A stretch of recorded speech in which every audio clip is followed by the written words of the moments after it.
JEE Mains 21st January 2026 evening shift question. One end of focal chord of parabola y square equal to 16x be 16,16.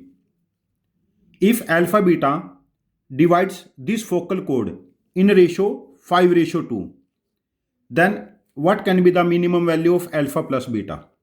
What can be the minimum value of alpha plus beta? इस paper में ये conic का third question और parabola का second question है। देखिए, ये हमारे पास पैराबोला है y square equal to 16x,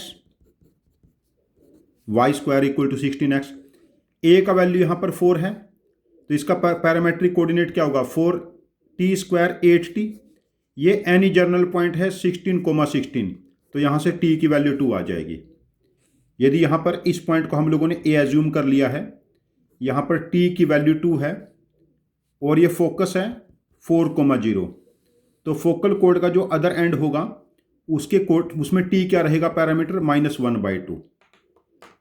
अब देखो, जो पॉइंट ए है इसके कोऑर्डिनेट हैं 16,16।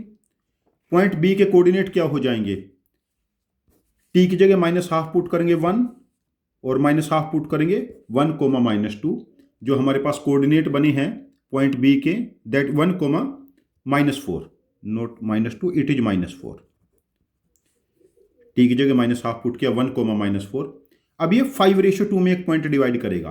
अब सेक्शन फॉर्मूला का यूज करेंगे। यहां पर दो केस बनेंगे। सपोज करो ए पॉइंट 16,16 है और बी पॉइंट है 1,-4। ये इसको 5:2 में डिवाइड करे।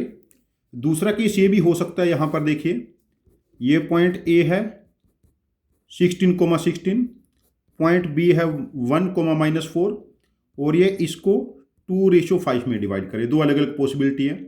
पहले केस में जो पॉइंट है जिसके कोऑर्डिनेट अल्फा कोमा बीटा है, पी के अल्फा कोमा बीटा, तो अल्फा हो जाएगा 5 × 1 5, 2 × 16 32/7, एंड बीटा हो जाएगा 5 × -4 -20, 2 × 16 +32/7।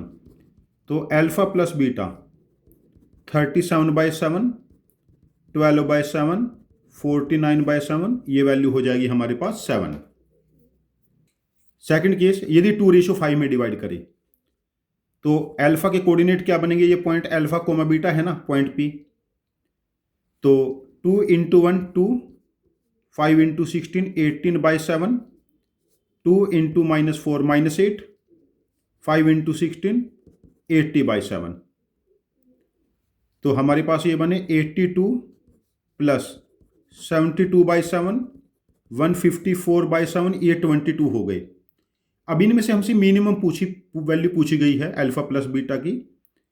ये अल्फा था, ये बीटा, ये अल्फा प्लस बीटा, तो 22 एंड 7 में से मिनिमम क्या है? 7। तो अल्फा प्लस बीटा की दो वैल्यू आई थी, 22 एंड 7। हमसे मिनिमम पूछा गया है, तो मिनिमम वैल्यू हम मार्क करेंगे 7। इस क्वेश्चन का आंसर ऑप्शन हो जाएगा 2।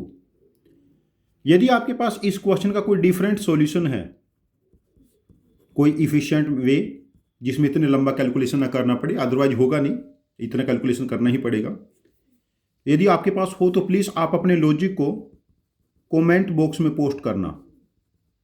मैं आपके लॉजिक को समझूंगा। यदि मुझे आपका लॉजिक ज़्यादा एफिशिएंट लगता है तो मैं इस क्वेश्चन का एक और वीडियो सोल्यूशन बना के इसको रिपोस्ट करूंगा।